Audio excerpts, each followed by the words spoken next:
Hello class 8 student, हम J&K board of school education की science पढ़ रहे थे। इसमें हम चैप्टर नंबर 6 पढ़ रहे थे, फूड प्रोडक्शन एंड मैनेजमेंट। इसे कंटिन्यू करेंगे आज हम पेज नंबर 65 से। The soil is therefore turned over by a few inches. This is done by plowing or tilling. For plowing the soil, various types of plows are used. सबसे पहले हम लेते हैं राइट काइंड ऑफ सॉइल। हमें अच्छी मिट्टी का इस्तेमाल करना होता है फसल लगाने के लिए। उसके बाद उस जमीन पे हल लगाया जाता है और उसकी जो मिट्टी होती है उसे प्रॉपरली तैयार किया जाता है। प्लोइंग के लिए बहुत सारे जो प्लोज हैं, बहुत सारे हल का, अलग अलग किस्म के हल का इस्तेमाल किया जाता है। Soil found in Kashmir Valley vary from clay loam to loam.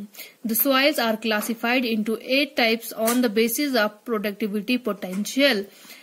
Kashmir में अलग अलग तरह की सॉइल होती है। क्ले लोम से लेके लोम तक की सॉइल होती है। इनको कश्मीर में 8 टाइप्स में क्लासिफाई किया जाता है इनकी प्रोडक्टिविटी पोटेंशियल के हिसाब से। मतलब किस वाली सॉइल में कितनी पैदावार होती है फसल की, उस हिसाब से इनको क्लासिफाई किया गया है। नंबर 1 है गुरुट, जिसे हम सिल्ट भी कहते हैं, बहिल, लोम कहते हैं, सकिल, सैंडी सॉइल को कहते हैं, सुर, ऐश सॉइल को कहते हैं, डेजनलैंड, नंबल, पीट सॉइल को कहते हैं, rad means floating soil and karewas में सैफरान का कल्टीवेशन होता है। In Ladakh region only glacial and mountain soil are found. Ladakh में सिर्फ ग्लेशियल और माउंटेन सॉइल होती है। Ploughs used are made of wood and iron and are driven by animals.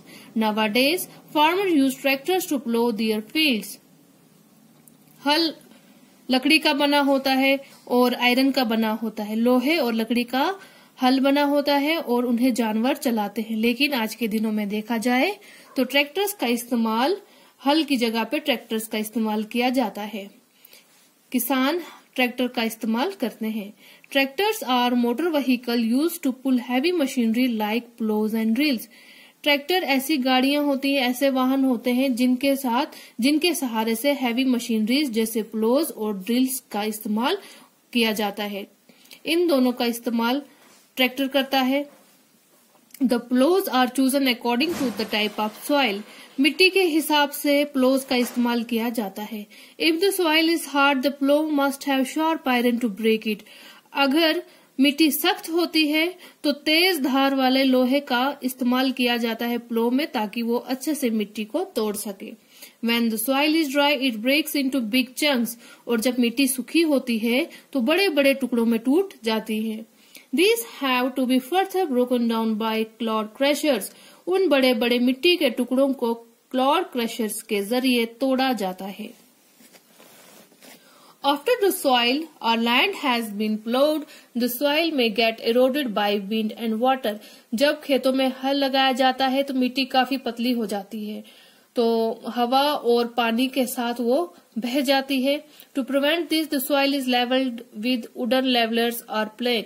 इसीलिए उस सॉइल को हम अच्छे से लेवल करते हैं, लकड़ी के जो बने होते हैं लेवलर्स उनके साथ या तो फट्टों के साथ हम उस मिट्टी को लेवल करते हैं, ताकि वो हवा से उड़ ना जाए या पानी से वो बह ना जाए।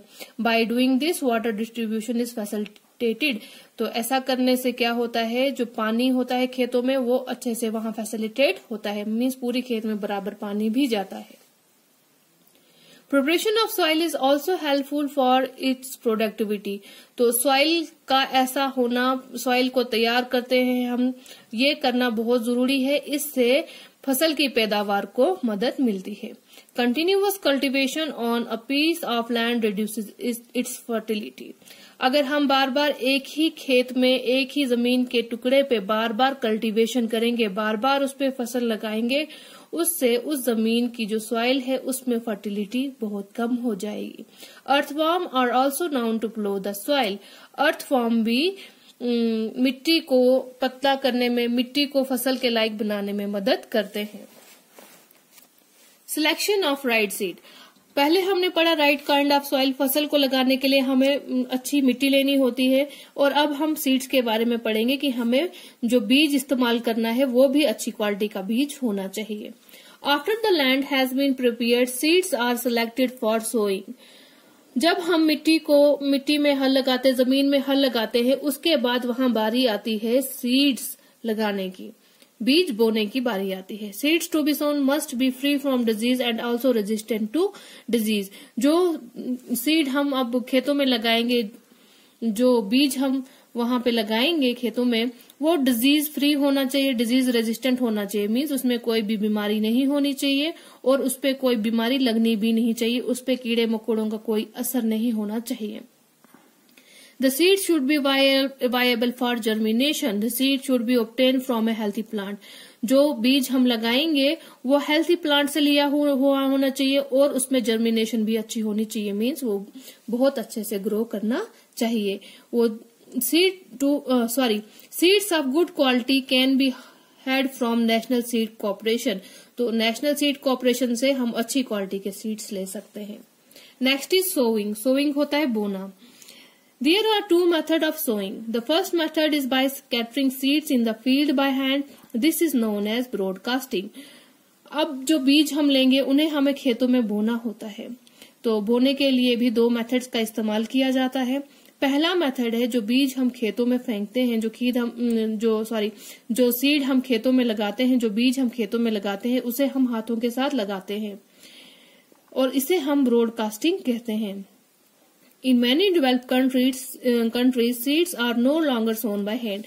लेकिन अब ऐसी डेवलप्ड कंट्रीज हैं वहां पे जो बीज है वो हाथों से नहीं लगाया जाता है। वहां पे हम उनको लगाने के लिए मशीनों का इस्तेमाल करते हैं। When it is broadcast, it is sown by machine called broadcaster, which is made up of a long hopper to hold the seeds and a series of spinning dish which scatter the seeds as they fall through the bottom of the hopper at a controlled rate.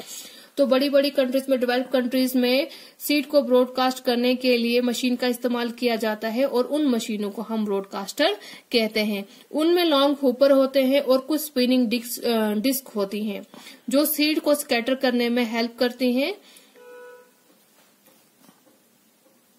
The second method of sowing is by using seed drills. और दूसरा method जो बीज बोने का है उसे हम seed drills कहते हैं। This method is widely used in India. तो आमतौर पे इसी मेथड का इस्तेमाल इंडिया में किया जाता है। The simplest seed drill consists of a vertical tube with a seed bowl. ये जो सीड ड्रिल होती है इसमें एक वर्टिकल ट्यूब होती है और उसके साथ में एक सीड बाउल लगी होती है।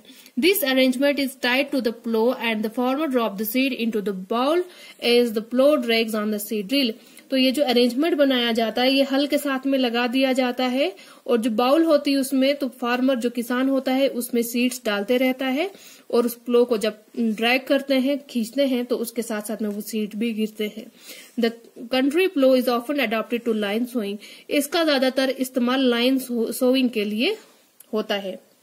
यहाँ पे फार्मर देखो इसने जो सीड्स लगाए हैं ये बिल्कुल लाइन्स में है, ये सीड ड्रिल का इस्तेमाल कर रहा है यहाँ पे। There are a number of modification in the seed drill. The principle in all is the same. तो जो सीड ड्रिल है वो अलग अलग मॉडिफिकेशंस के हिसाब से आते हैं लेकिन सब में काम जो करता है, जिस हिसाब से वो काम करता है वो मेथड सब में ही सेम होता है। Raising seedlings in nursery. अब नर्सरी में सीडलिंग्स उगाए जाते हैं। सीडलिंग्स मीन्स कश्मीर में हम सीडलिंग्स को थजवान कहते हैं, हम पनीरी भी कहते हैं। तो ये नन्हे नन्हे पौधे होते हैं, इन्हें हम हिंदी में अंकुर भी कहते हैं। In the cultivation of paddy and many vegetables, the seed are first sown in a nursery bed under the great care of the farmer so that they are not damaged, and only after a certain stage they are transferred into the mainland. Paddy की cultivation के लिए और बहुत सारे सब्जियों की cultivation के लिए जो सीड्स लगाए जाते हैं वो पहले नर्सरी बेड में लगाए जाते हैं। वहां पे जो किसान होते हैं वो उनकी अच्छे से देखरेख करते हैं ताकि वहां पे उन्हें कोई नुकसान ना हो। इसीलिए जब वो कुछ थोड़े से बड़े हो जाते हैं, एक प्रॉपर स्टेज में पहुंचते हैं, वहां से फिर उन्हें मेन फील्ड में लगाया जाता है।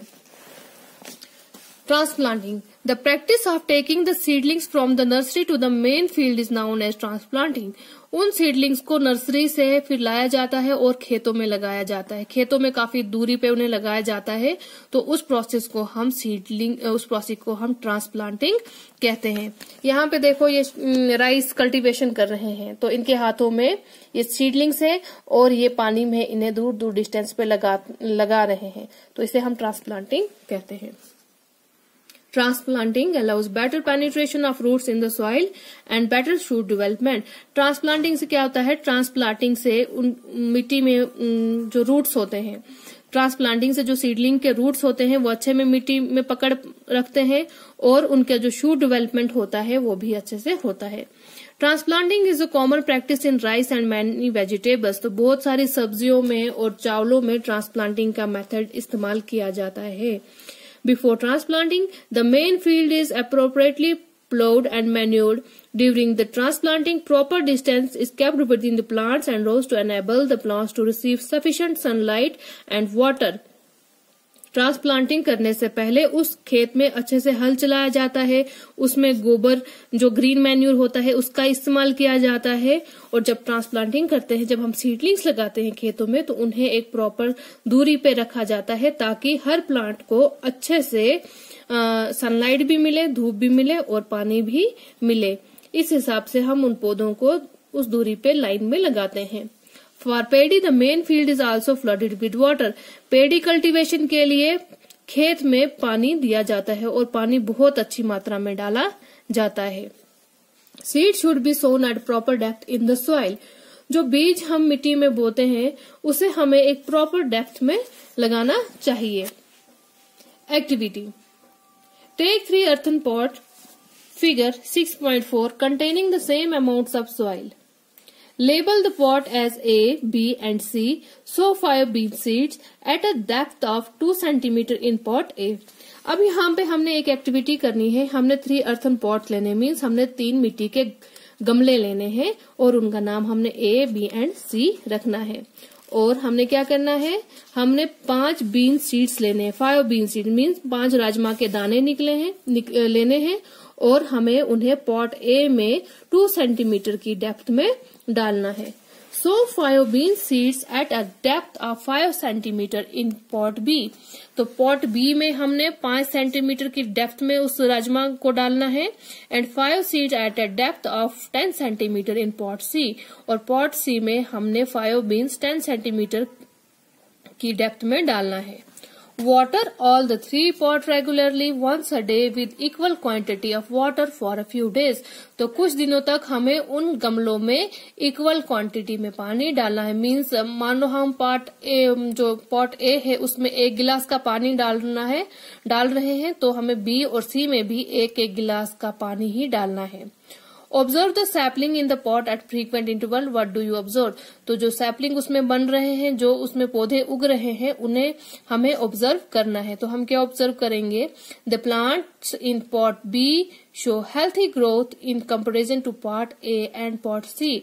जो पॉट बी होगा, गमला बी वाला गमला होगा, उसमें जो पौधा उग रहा होगा वो काफी हेल्थी होगा, उसकी ग्रोथ बहुत अच्छी होगी as compare to A and C के। This shows the seed germinate more easily when they are sown at a proper depth. तो इससे हमें पता चलता है अगर हम प्रॉपर डेप्थ में सीड को डालते हैं तो उसकी ग्रोथ बहुत ही अच्छे से होती है। तो डियर स्टूडेंट्स, आज इस वीडियो में इतना ही। जल्द ही मैं इसको आगे दूसरी वीडियो में कंटिन्यू करूंगी। Thank you.